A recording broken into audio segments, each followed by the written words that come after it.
ایک بادشاہ نے نا باز رکھا ہوا تھا اور بڑا پیار کرتا تھا اس سے. اب جو باز ہوتا ہے نا اس کے ناخن لمبے ہوں تو پھر وہ شکار کر سکتا ہے, اس کے پر بھی تھوڑے بڑے بڑے ہوں تو پھر وہ سجدہ ہے. تو بادشاہ نے رکھا تھا, کھلاتا تھا, پلاتا تھا, پیار کرتا تھا اس کے ساتھ. تو ایک دن وہ باز اڑ گیا, بے وفائی کر گیا. اس نے کہا شاید میں یہاں کہتی ہوں. وہ اڑ کے نا تو ایک بوڑھی خاتون کے گھر میں چلا گیا. تو اس بوڑھی خاتون نے اسے پکڑا تو بڑا سخت پیار کیا اس بوڑھی نے اس سے. یہ کہنے لگے دیکھو کتنی زیادتی کی ہے کسی نے, کتنے بیچارے کے ناخن لمبے لمبے ہیں, کبھی کسی نے کاٹے نہیں. اس نے کینچی پکڑی, سارے اس کے ناخن کاٹ دیے. پھر کہنے لگی دیکھو اتنا بیچارے پر بوجھ ہے, اتنے بڑے پر ہو گئے, کبھی کسی نے سوچا ہی نہیں کہ اس کے پر کاٹ دیے جائے, ذرا صفائی ہو جائے. پھر اس نے اس کے پر کاٹ ڈالے, شکار کی صلاحیت چلی گئی. اس نے پیار کیا.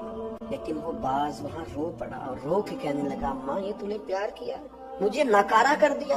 اور پھر امی کہتے ہیں پھر وہ وہاں رویا, رو کے کہنے لگا کاش کبھی میرا مالک مجھے مل جائے نا. فرماتے ہیں بادشاہ ڈھونڈتا ڈھونڈتا آ گیا.